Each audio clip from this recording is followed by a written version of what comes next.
Housewife एक ऐसी post है जो कि बहुत ज़्यादा ज़िम्मेदारियों से भरी हुई है। इसमें सुबह से लेकर शाम तक बिना कोई सैलरी का एक्सपेक्टेशन किए लगे रहना होता है। फिर भी न जाने क्यों इस पोस्ट को कम आंका जाता है, इसको नज़रअंदाज किया जाता है। अगर आप प्रोफेशनली एक्टिव होते हो तो आपका एफ़र्ट दिखता है, काम दिखता है, लेकिन हाउसवाइफ का काम थोड़ा कम आंका जाता है। सबको लगता है कि इनको करना ही क्या होता है, घर पे ही तो रहना है, थोड़ा सा घर को ऑर्गेनाइज़ कर ली तो क्या हो गया, खाना बना ली तो उसमें क्या हो गया, बच्चों की परवरिश ही तो करनी है घर पे रह के, बूढ़ों का थोड़ा सा देखभाल ही तो करना है। ये बहुत बड़े काम तो नहीं होते हैं। लेकिन सच बताऊं तो अगर आप एक जिम्मेदार हाउसवाइफ हो तो बहुत सारे सेक्टर्स आपको संभालने होते हैं। बहुत सारी चीज़ें आपको देखनी होती हैं, घर से लेके बाहर तक में, बच्चों से लेके स्कूल तक में। तो आपको अपने आप की केयर करना बहुत ज़्यादा ज़रूरी होता है और अपने पर्सनैलिटी को भी मेंटेन करके रखना बहुत ज़्यादा ज़रूरी हो जाता है। बहुत सारी हाउसवाइफ काम के चक्कर में दिन भर गाउन पहन के ही रह जाती हैं, तो ये भी कोई अच्छी बात नहीं होती है। घर पे भी कुछ कंफर्टेबल क्लॉथ्स होते हैं जिनमें आप सुंदर दिख सकती हैं, उनको पहनिए और फिर काम करिए। ये आपको बहुत अच्छी सी फीलिंग देगा। घर के सारे कामों को कैटेगराइज करके एक प्रॉपर शेड्यूल में काम करने से सारे काम भी आसानी से हो जाते हैं और हमें चिड़चिड़ भी नहीं होती है और थोड़ा थकान भी कम लगती है और आप एक ऑर्गेनाइज्ड लाइफ स्टाइल के मालिक बन जाते हो।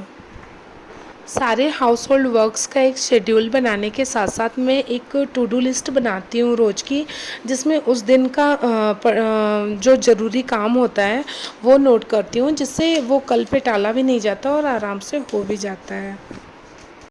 इसके साथ साथ हमेशा पॉजिटिव रहना चाहिए, पॉजिटिव सोचना चाहिए। ये आपकी और आपकी फैमिली की हेल्थ के लिए बहुत ज़्यादा ज़रूरी होता है।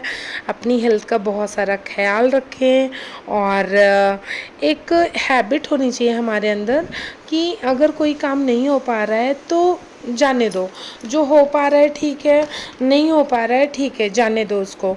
और एक हमें एक अच्छी हाउसवाइफ बनने के लिए या अच्छा इंसान बनने के लिए ट्रस्टवर्दी होना बहुत ज़्यादा ज़रूरी है, क्योंकि अगर किसी ने बहुत ज़्यादा यकीन करके हमें कुछ चीज़ें बताई हैं और तो उसे हमें किसी और से शेयर नहीं करना चाहिए और अपना भी दुखड़ा हर किसी के सामने नहीं रोना चाहिए, अपने सीक्रेट्स हर किसी को नहीं बताने चाहिए।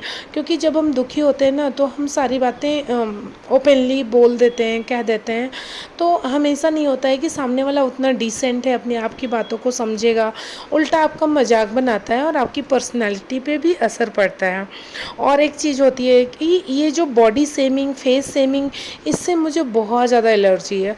ये जो लोग करते हैं वो भी नहीं पसंद है और जो लोग अपनी खुद की कमियां हमेशा बताते रहते हैं वो लोग भी नहीं पसंद आते हैं। आप जैसे हैं वैसे अपने आप को पसंद करिए।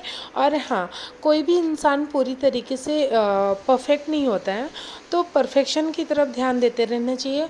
जो भी हमारे पास फ्री टाइम हो, ऐसा तो नहीं कि पूरे 24 घंटे हम बिज़ी रहते हैं, फ्री टाइम ही नहीं निकलता, तो उसे इधर उधर की बातों में गंवाने से बेहतर है कि जो चीज़ें हमें पसंद हैं, जो हॉबीज़ हमारी हैं, उसमें हम अपना टाइम दें।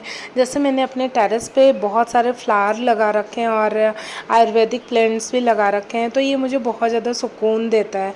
या फिर अपना कोई एक सर्कल हो ऐसा, जो कि मेरा अभी यहाँ पे नहीं है, ऐसा सर्कल रखना चाहिए जिसमें कुछ अच्छे लोग हों और वहाँ पे पॉजिटिव बातें हों, जिससे आपकी पर्सनैलिटी भी ग्रो करेगी, नॉलेज भी बढ़ेगा।